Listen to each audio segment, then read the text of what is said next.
Hello, this is Sandy McManus with NeedTheRibbon.com, and I want to share with you a really fun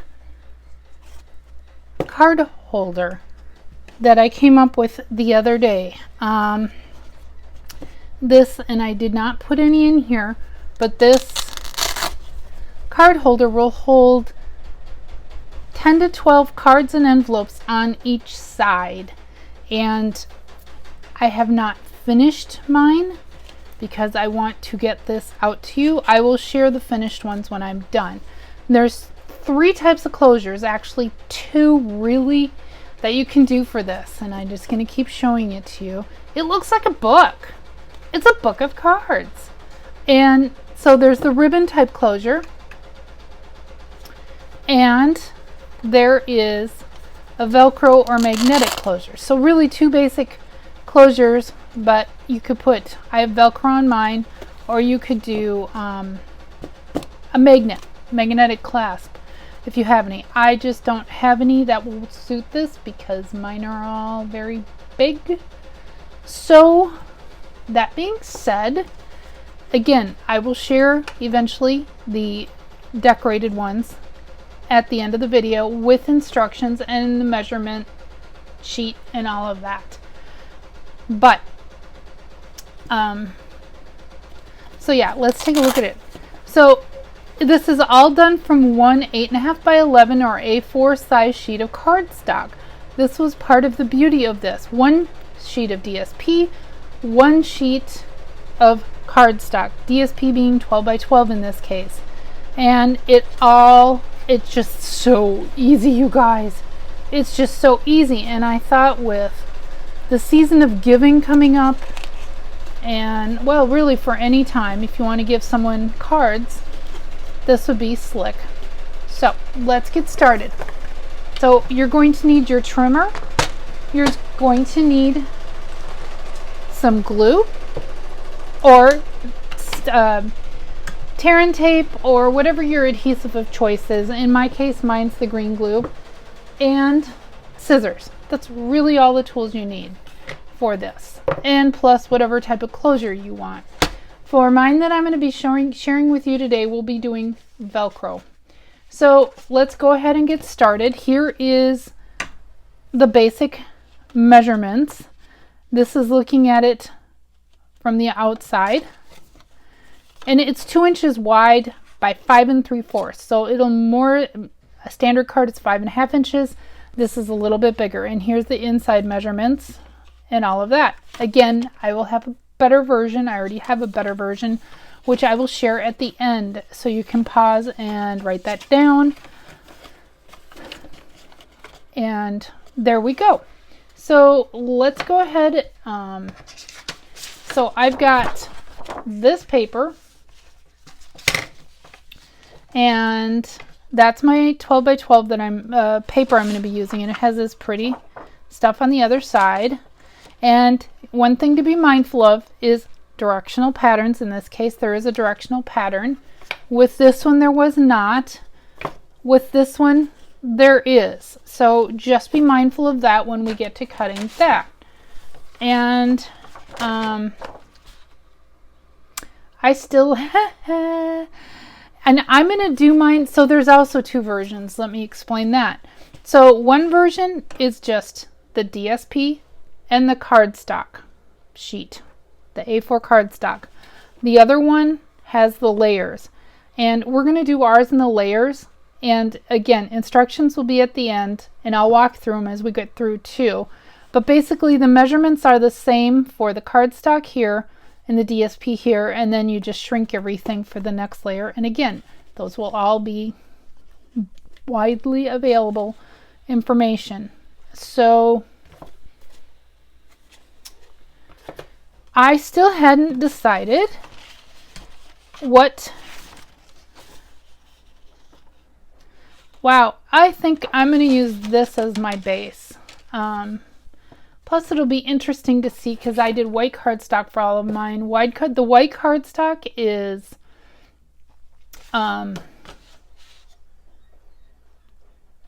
it's not thinner, it's cardstock weight, but the paper is a finer material grain, finer pulp. So it just feels differently. This I want to try the crumb cake because it is a heavier weight feel. So the reason I say you need a trimmer, you either need a trimmer or a trimmer. I like my trimmer for this because it has the scoring and the cutting in it. Otherwise, you will need a trimmer that cuts and a separate score tool, like like Stampin' Up! Simply Scored or Score Pal or one of the other ones. So let's go ahead and get started. So we're going to go ahead and I'm going to flip this over. I have the measurements memorized, but so a normal card is 4 1/4. So our first score mark is at 4 1/2. Hopefully I'm on camera. Is at 4 1/2, and this is how I found it was easier. It's 4 1/2 and then 6 1/2, but so I don't have to open my trimmer, it's really 4 1/2 in from each short edge.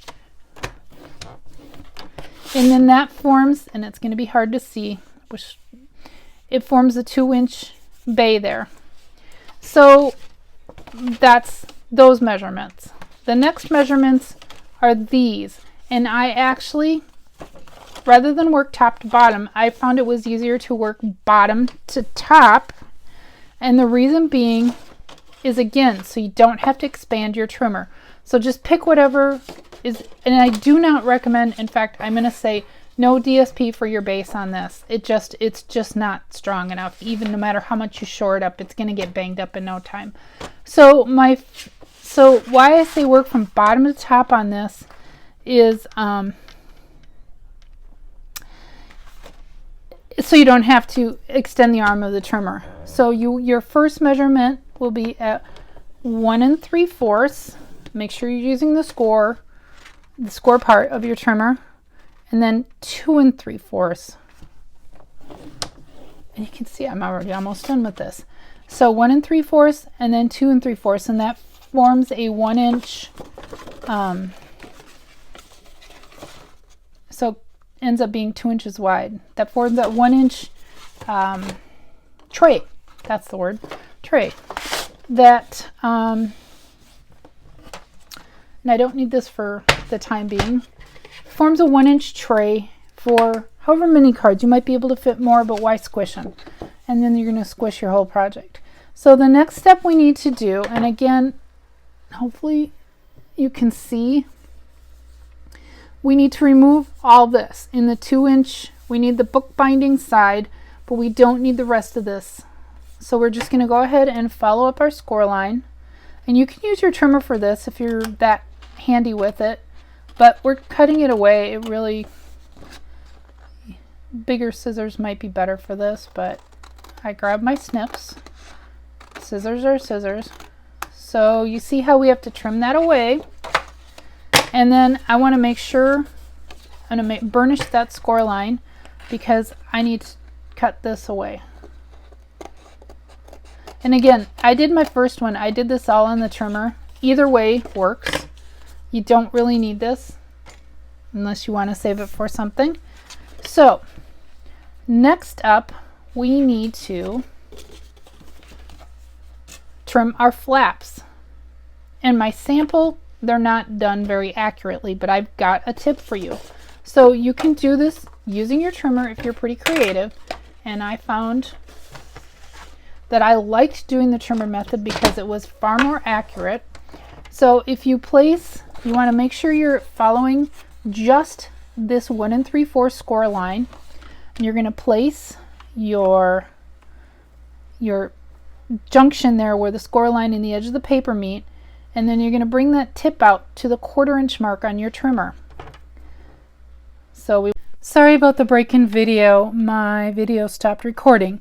So I'll pick up where I left off, where we were taking where our first score line is, that the 1 3/4 mark, and you can burnish this up if it's easier to see. It's going to be hard for me to show you, but you want to take that junction where the score line is and the outside of the cardstock, and you're going to line that point up that I already cut off to the 1/4 inch mark. And then we're going to repeat this process. So we're going to trim, you know, obviously mine's been trimmed off, but so it went like that, and my point went to there, and then we trim and repeat the process 4 times. And that, you guys, is it. You can go ahead and burnish your score lines. You don't really need a bone folder. If you're wanting that, that's fine, but I found that since you're scoring stuff already, that my hands was sufficient enough. And there is the shell of our project already. I'm so excited.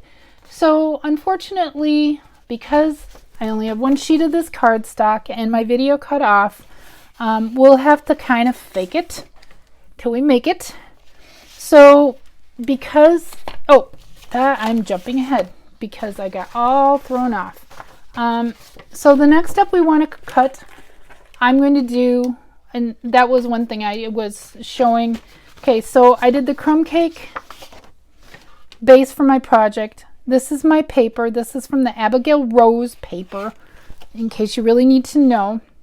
And I decided to do the white layer, like a cardstock layer, like this.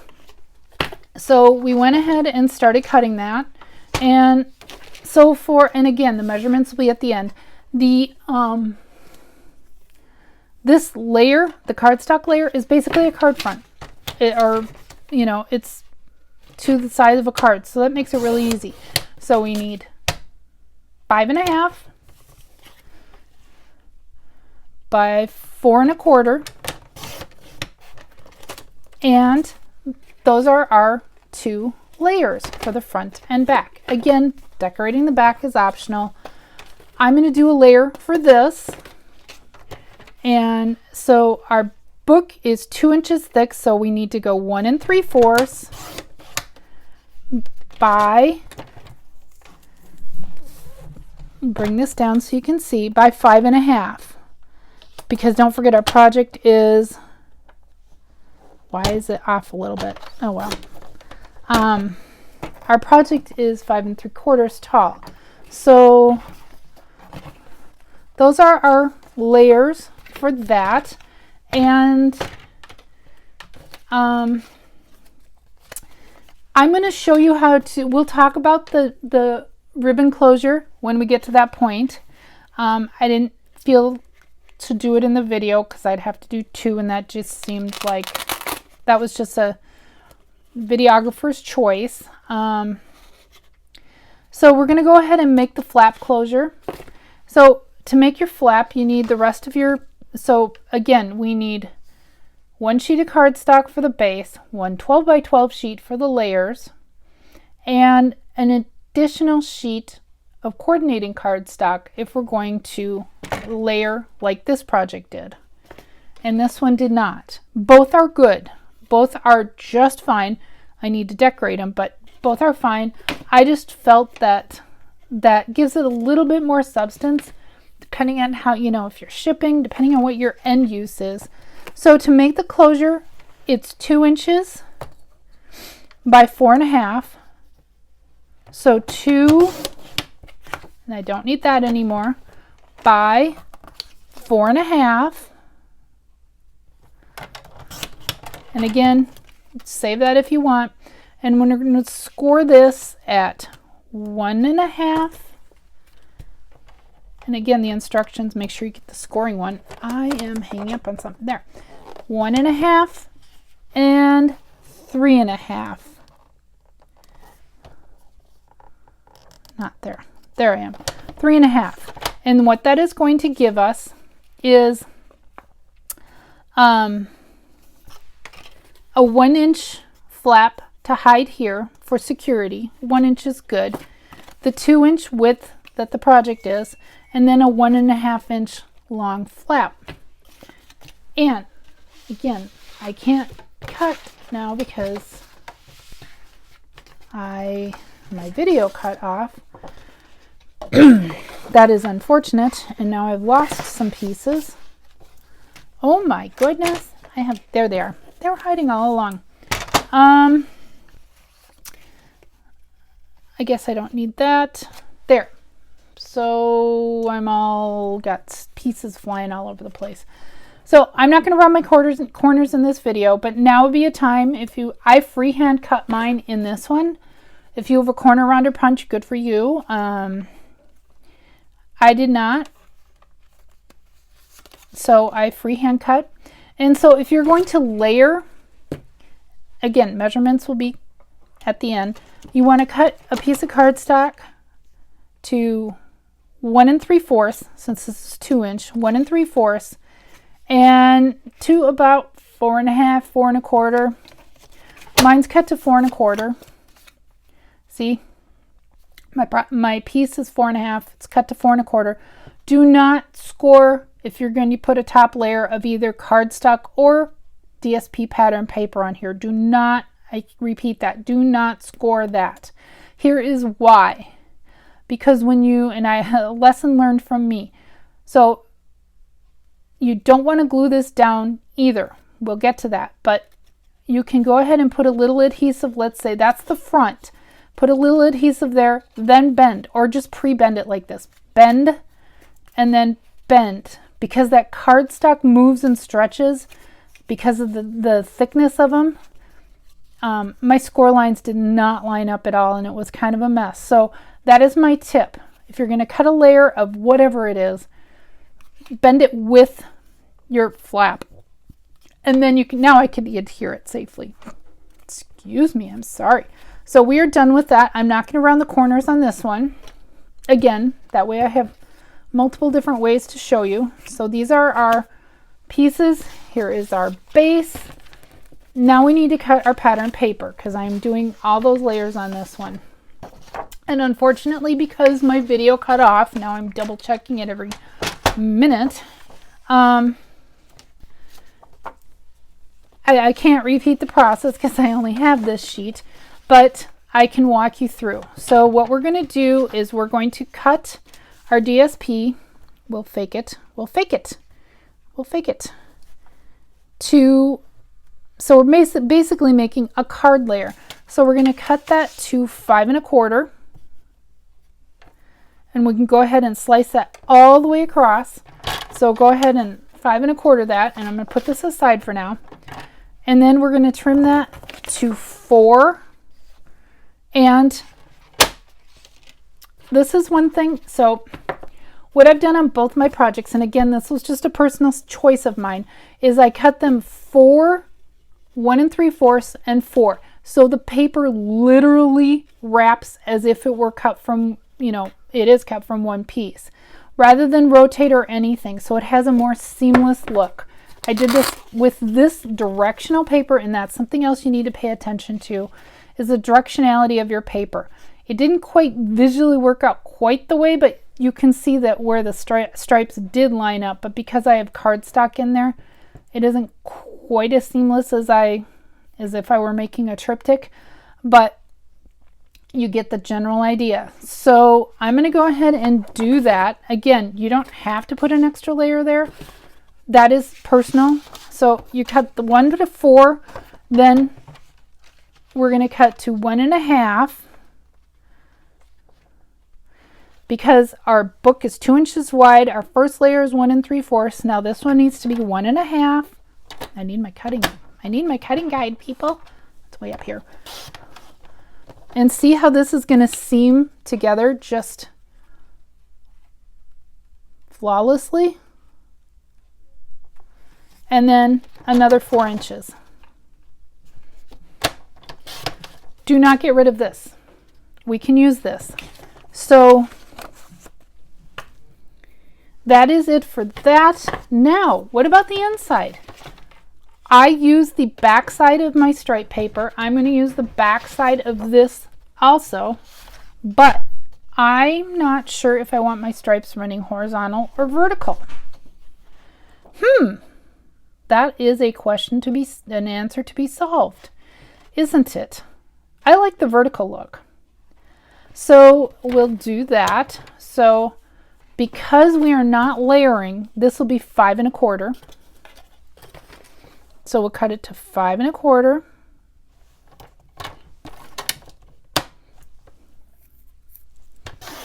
Like that. Oh well, it's not. It's 4 1/4.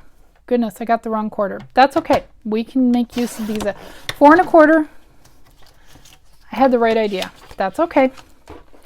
By 5 1/2. Where's my 5 1/2?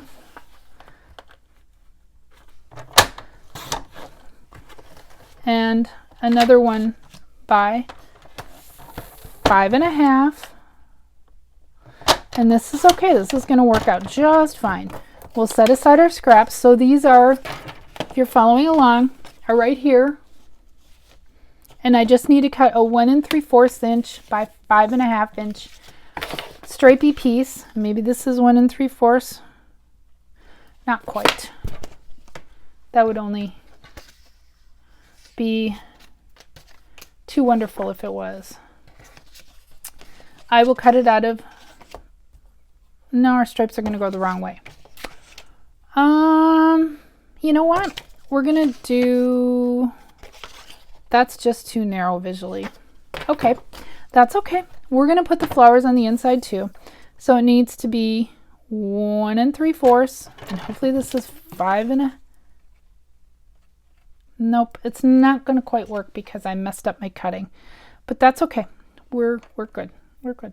We're all jolly good. 1 3/4, and this would normally be 5 1/2.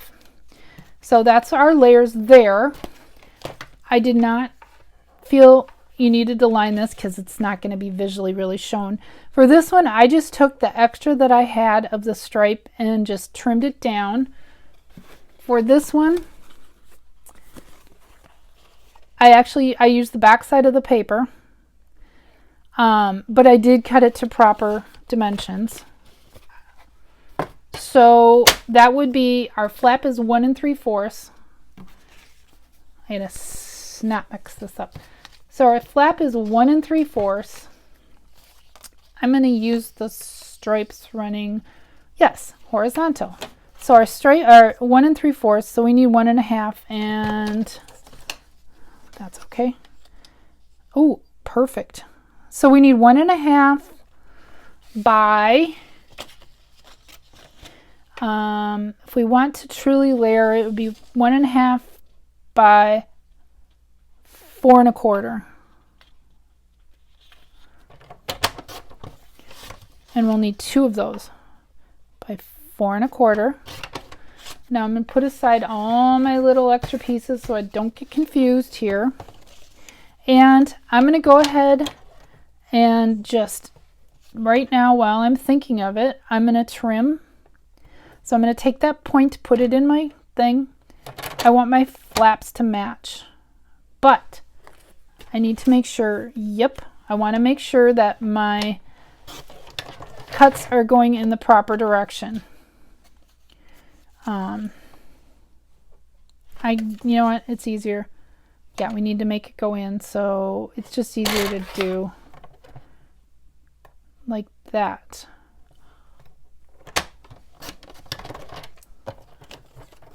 And repeat. So I'll show you, I can do it that direction too. Nope, that's not right. Look at that. La la la. So we need it going in.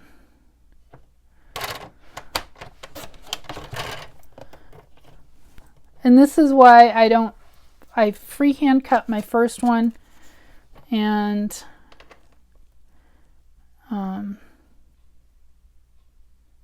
that'd be another way to do it right there.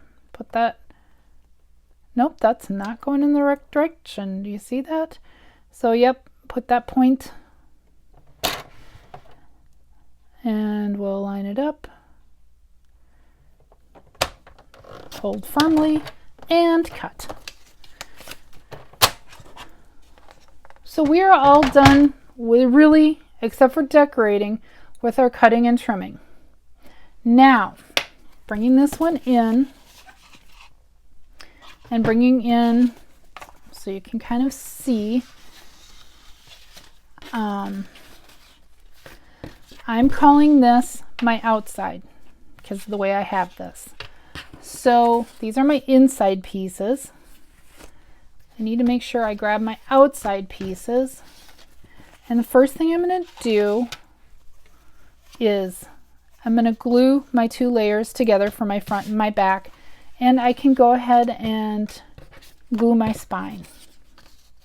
Okay, so let's do that. So, and if I weren't teaching, for me to just make these, once you get the rhythm down, they go really, really fast. So I'm using glue because I like to be able to slide my paper around. You use the adhesive of your choosing. So we can go ahead and safely, and then you'll decorate as you see fit after this.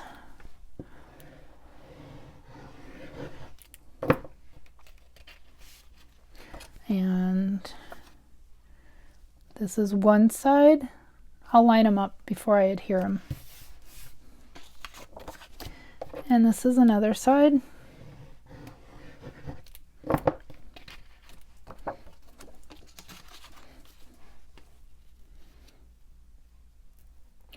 Like that. That's why I like the glue, so I can slide it around. And we'll make sure we got this going. Yep, so here is, I'm going to go ahead and lay this out. Back, spine, front. See how it makes the seamless? Back, spine, front. We're going to go ahead, and because I've already pre-formed these together, we're going to glue that. And this is one time when glue, you know what, we're going to do it this way. We're going to do just a light bit of glue so I can slide that around, and no glue in the seams or the score burnish marks, so that way it can bend with your project. Because I'm doing the flap on this one. Again, if you're not doing the flap on yours, you can skip this step. Okay. And we'll get to the ribbon closure. So this is where we are going to talk about the ribbon. And let's see. I'll pretend this is my ribbon. It's not, obviously. That'd be kind of cool too.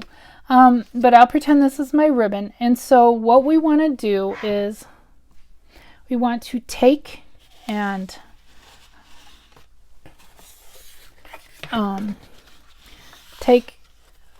find and mark our, I use 8" on my grid paper because that's, I know, I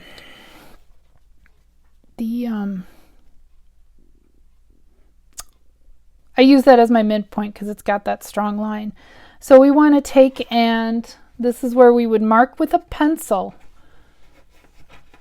You can see that.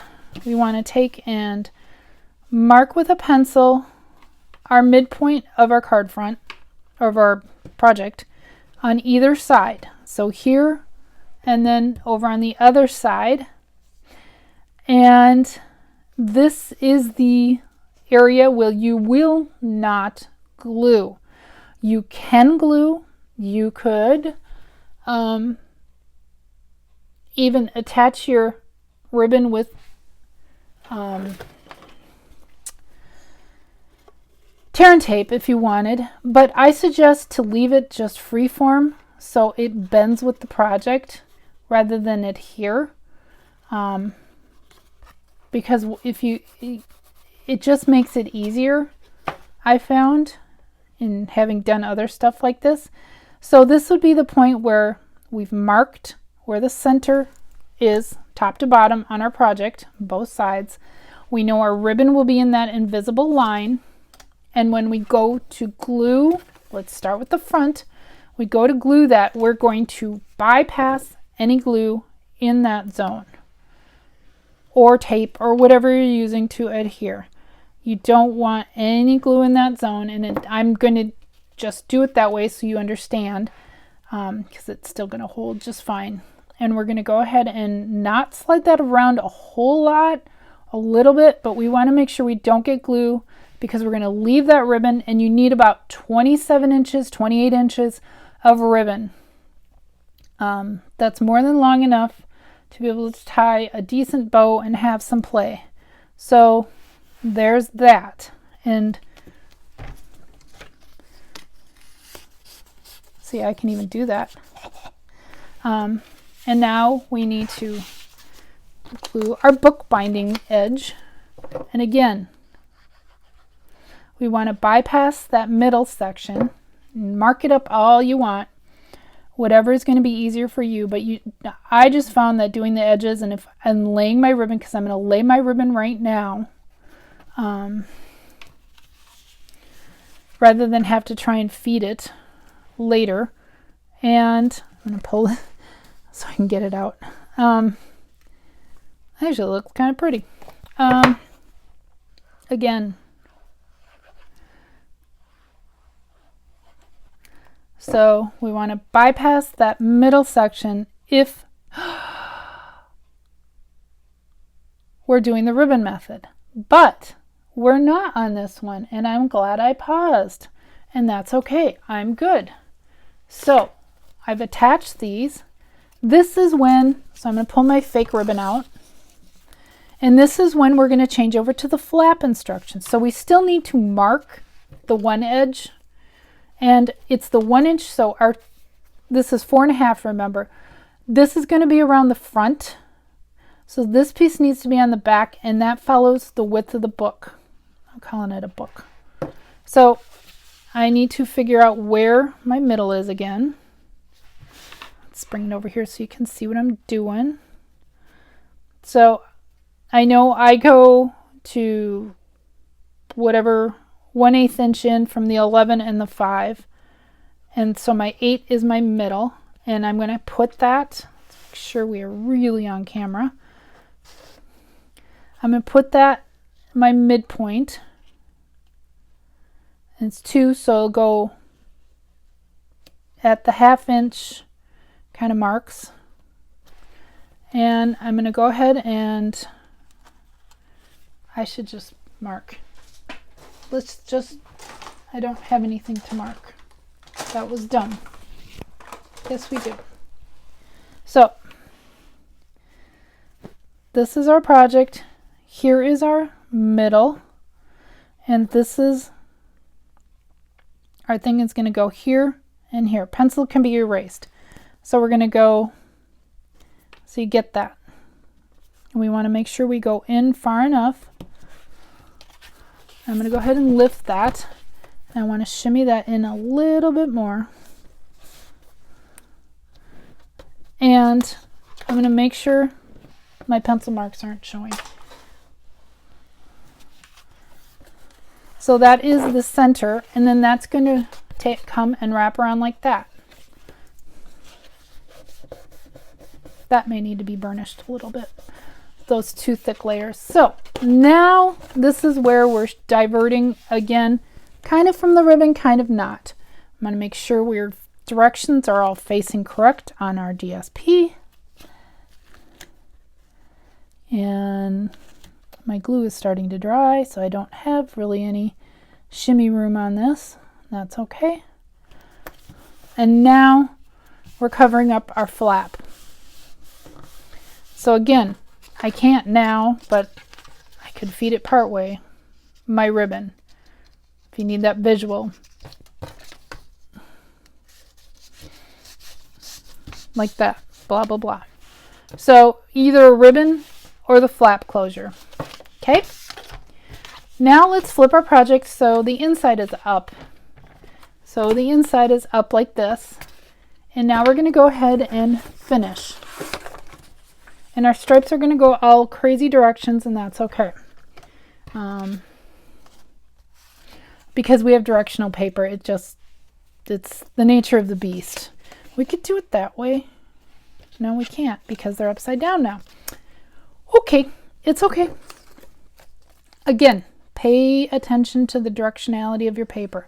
Remember, we're not layering anything on the inside. It just doesn't need it, and it just is going to get too fat and heavy. And this one we know was a little short because I miscut my paper. But that's okay. We're still recording too. Must check on that. But I wanted the stripes going vertical on this. And I don't really care. I'm not matching anything. So I can go ahead and go like this. And I really like that. That's so pretty. This paper is just gorgeous though. The Abigail Rose paper. And I use Candy Cane Lane, I believe, for the one red and white one. And the other was Gingham Cottage, my yellow one that I tied with the ribbon. So we're almost done. It may seem like a lot of steps, but again, once you get going on this, it goes super fast, trust me. So you see how by using the trimmer to cut those flaps, how exact it is. I found when I freehand cut them, I'm pretty good at that, but I just wanted to give it a little more professional. Again, either way is fine. If you want to freehand, if you're really good with your scissors, look at that. I really like that. I actually like the stripes going the other direction. And this one, you could flip your whole project over and not risk glue, like by working on it like this too. I've made enough of these that I'm pretty confident in my gluing. So this is how this one is going to look, like this.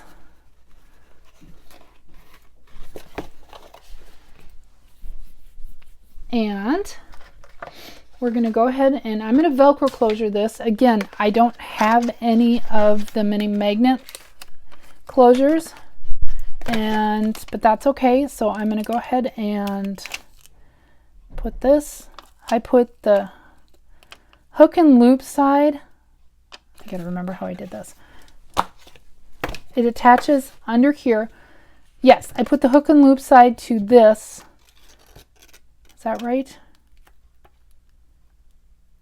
No, that's okay. There is no right or wrong. I'm not sure which one forms a stronger bond, but the fuzzy side is going to go on the back of my flap. I just put them together like that. And then I'm going to go ahead and close our project the proper way. Because you want to make sure that everything lines up squarely. And I found it was easier when doing this to make sure you are absolutely accurate, to hold your project steady like this and push. And then the sticky backs, Velcro closures, hook and loop closure, they need to sit before they are really worth work. They say let them rest for about 15 minutes so that glue really, the self-adhesive glue. But there we have it, people. We have gotten through it, even though I had some minor difficulties with my video cutting off. And